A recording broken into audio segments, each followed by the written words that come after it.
Off the Shelf, Iron Cross, Man-to-Man Combat on the East Front, 1941-42, published in Strategy and Tactics, issue number 132, dated January-February 1990. So Iron Cross, the infantry battle at Kristische, 23 to 27 January 1942, is the feature article in this edition of Strategy and Tactics to go along with the game Iron Cross that covers 1941 and 42. So I'm at the point of looking at this game where the next big step is I want to know, does it all really come together and hang together properly and effectively? There are lots of little details that I like here. Let me start with one thing that I would definitely do very differently if I were designing this. This is essentially, well, it's a multi-dice combat system.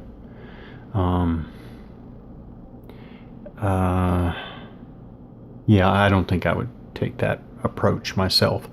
But more importantly, this is essentially a chartless combat system. There are combat effects on the movement and combat effects table, but this is in effect a chartless combat system. You are computing modified firepower and then basically determining your range of outcomes from that. I don't really care for chartless combat systems anymore. I understand. I mean, I imagine this may have been fairly novel at this time, 1990. I'm not sure about that, but maybe it was. But I don't care for chartless combat systems anymore, broadly speaking. And I emphasize that because when I started wargaming regularly a few years ago, I actually was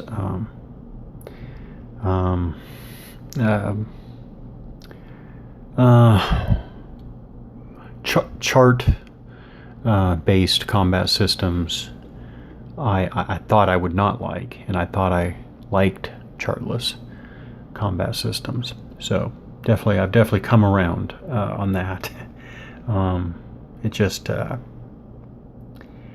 you can do so much with charts and charts and tables. Yeah. Okay, but a lot of things I like. Okay, so do a real quick rundown. Units have different, what they call combat states. They have up state, down state. I like that a lot. Pretty much have to have that at this scale and scope, in my opinion. We have what are some other? Well, I'll go ahead and mention it.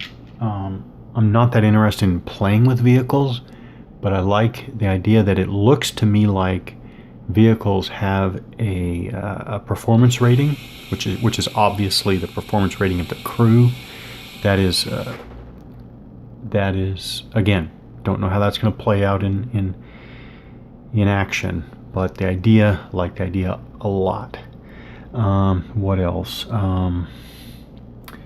Machine gun modes. Now, of course, again, I think I mentioned this before, but where's the? I think I mentioned this before. Yeah, but I think I mentioned this before, but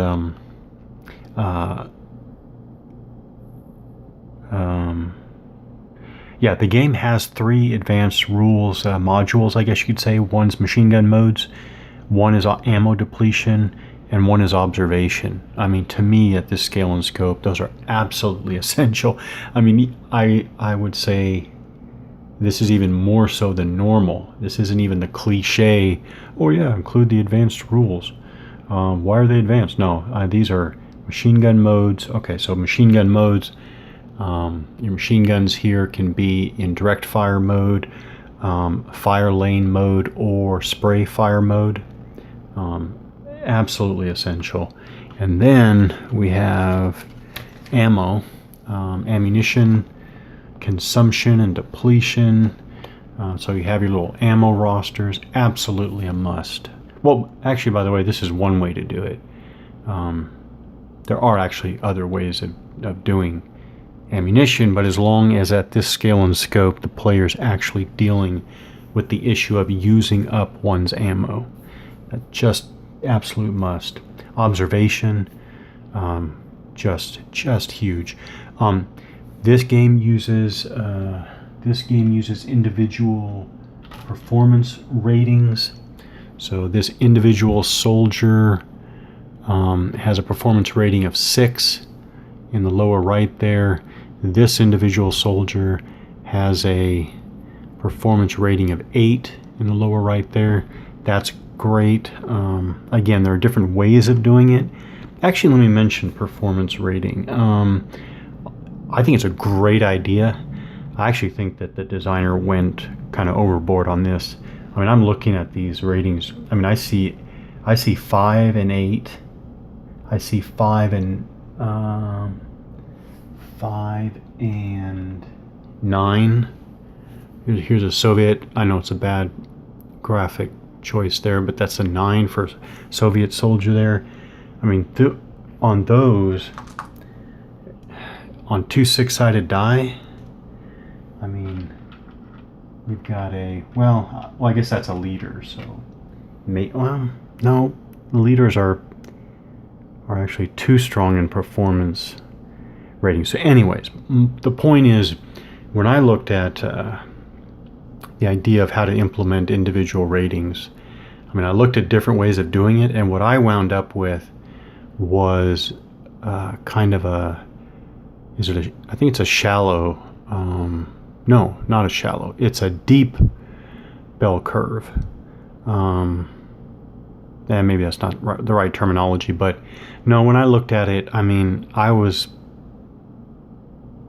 don't know what numbers you want to put on it. 80-90% of your ratings should be right in a very middle zone.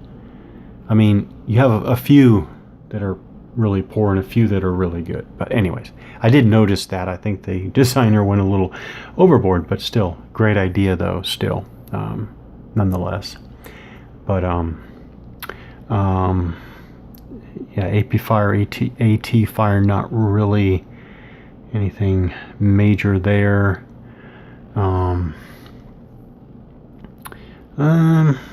Grenades, yeah. Assault. Actually, I don't think I've gotten to assault yet. I think the assault mechanics do some things right as well. We'll get to that. So a lot of things I like. So does it all, hang together? Does it all come together? So I guess I'll finish this off with a real quick rundown of the turn sequence summary. At least it'll give some idea of the flow of the game, and as well as another look at everything that's involved.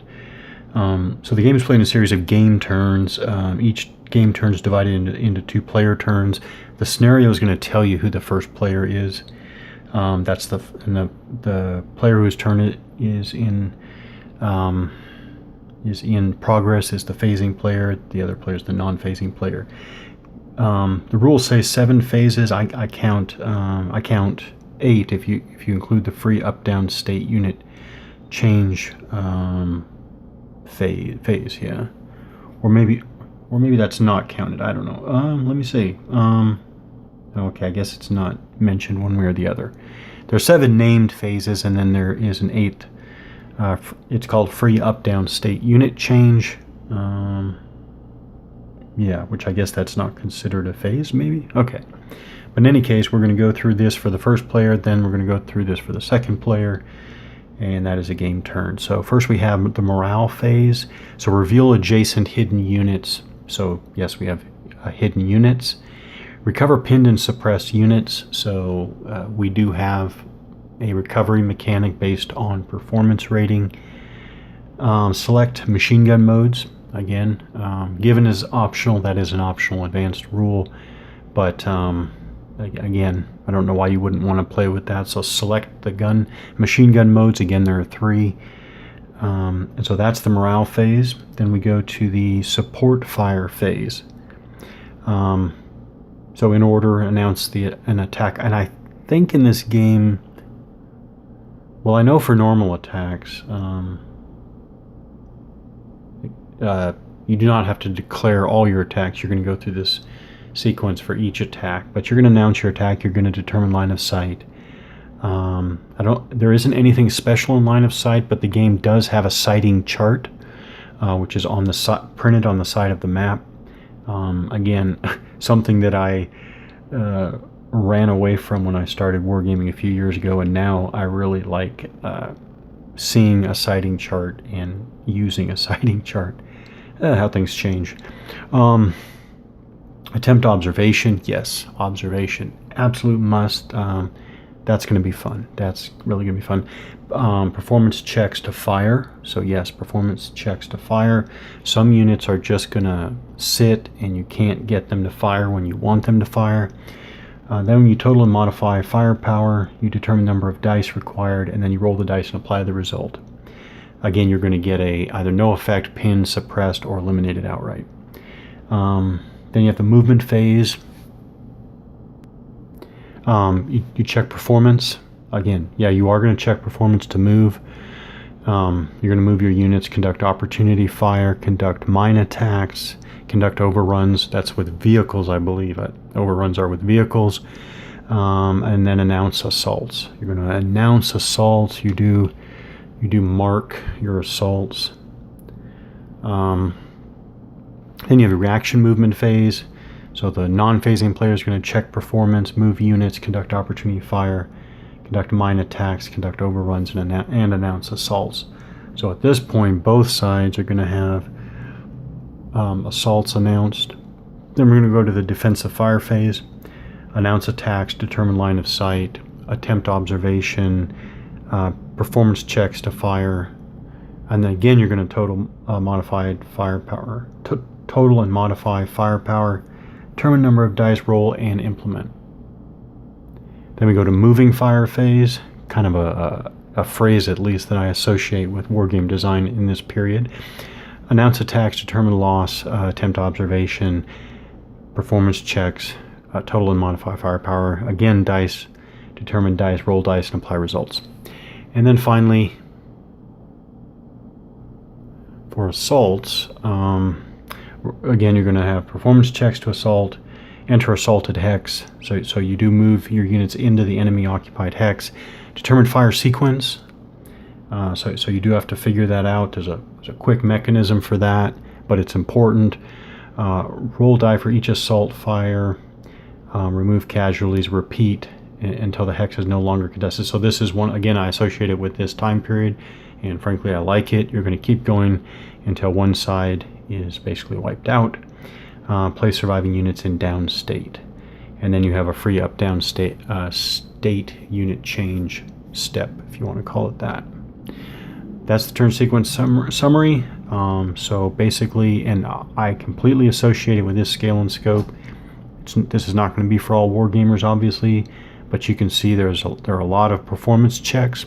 There are a lot of line of sight checks, observation checks, and remember, observation checks are rolls too. A lot of determining firepower, modifying firepower, determining the number of dice, etc.